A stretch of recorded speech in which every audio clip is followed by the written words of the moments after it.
In this video, I'm going to share with you how to breathe properly to help you reduce stress and loosen up a stiff spine at the same time.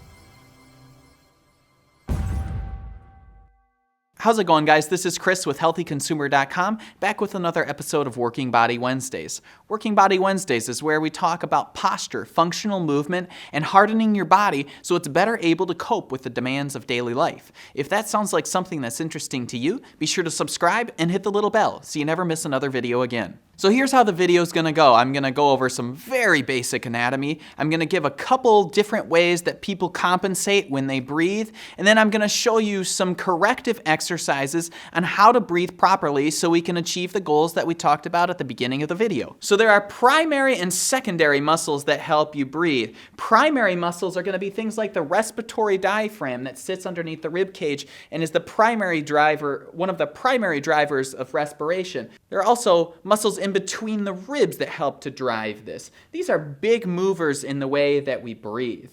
There are also other muscles that people tend to use as well, like the accessory. We call these accessory muscles. When someone's really stressed or panicking, you see them doing this, like, they're using a lot of muscles in their neck to breathe, and sometimes that becomes a pattern. That becomes a pattern for people, and they just breathe like that normally. So sometimes when they're breathing like that all the time, then they become really tight up through the shoulders into the upper trapezius and the levator scapula and some of these muscles surrounding the neck and shoulders. And so they end up with a lot of neck and shoulder pain naturally. Instead of getting the breath to go down into the abdominal cavity and work your way down into these other muscles that are going to drive the respiration properly. So one other note I want to make is that if you're breathing properly, because the ribs attach into the spine, you're actually able to mobilize or loosen your spine when you're breathing properly. All of this orchestrates beautifully together to give you a stress-reducing effect. It can also strengthen your core when done correctly, and you're getting the spine to loosen up. Whereas if you're using all these secondary accessory muscles, then you're having the opposite effect. So this is an incredibly important thing and a foundational skill that you need to have in order to function in day-to-day life. So now I'm going to lie down and show you how to bring all this together in a functional way that's going to help you reduce stress and loosen up your back. So when we're thinking about the breath, it's wise to think of it as like a cylinder, a canister that expands and contracts as we breathe. And it's a dynamic canister. So when we breathe in, we should have an expansion of the abdominal cavity and around the rib cage, and an equal distribution of the breath as we bring oxygen and air into the body. Instead of, sometimes you'll see people breathe like this, where they'll breathe in and they'll go, and their belly will suck in, and the pressure will go out through their neck and through the top of their shoulders, and then they start using a lot of those accessory muscles. When you breathe in, we're expanding in all directions around the front, back, and sides. So we expand like a canister or a balloon, and then as we breathe out, we grow tall through the crown of the head, and we draw the front, back, and sides together like shrink wrap. That doesn't mean we go like this, where we breathe in, and then we go.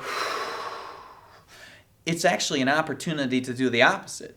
You can breathe in, and as you breathe out, we're squeezing toothpaste out of the toothpaste tube, and we're growing tall through the crown of the head. So when you're starting and you're lying down, it's going to look like this. We're going to breathe in. As we breathe in, we expand out into the sides. You could even put a hand on your back so you could feel that back here. I breathe in, I expand. I breathe out, and I draw these together like shrink wrap. Everything is stabilizing. We're not flattened out in the low back. We have our pubic bones down in the front. Got a little bit of space under the low back. A closer view looks like this. You can put your hands on the sides of your ribs, and as I breathe in, notice how the ribs separate. Notice how the ribs separate. The breath travels down towards the pelvic floor, and you breathe out.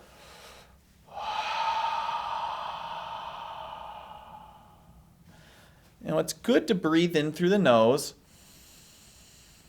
and out through the mouth. The shoulders should be relaxed. I was kind of looking over at the camera, so I know they were hiking up a little bit. But the shoulders should be relaxed, and this is a great drill to start with. Now, some people may find this difficult to feel, so you can take something like a band, and you can take something like a band, and you could bring it tight around you, and as I breathe in, you'll be able to see how it pushes the band away from me. As I breathe out, I'm going to keep it taut. In through the nose, out through the mouth. Now what I'm thinking about, so when I breathe in, my chest expands, my sides of ribs expand, the back expands, even the abdominals expand, and the pelvic floor relaxes. This is a progressive thing that's working its way down as the breath travels down towards the pelvic floor. You can progress this into other exercises where I'm breathing in, I'm peeling the spine away, and then I'm breathing out,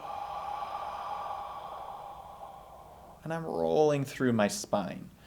So you combine breath with movement, and they work together and orchestrate a beautiful movement together and help to get everything moving, helps reduce stress. Once you've mastered this basic principle of breathing, which takes a long time, by the way, I work on this very early in people's physical therapy treatments because it can help to just deactivate some of those muscles that are really tight around the spine and start using the correct muscles to stabilize the spine.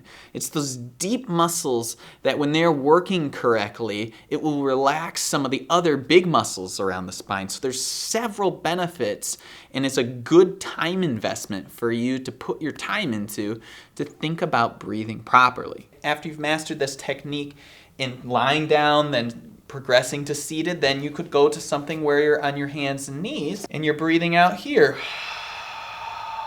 And you're cinching everything together without tucking your tail under.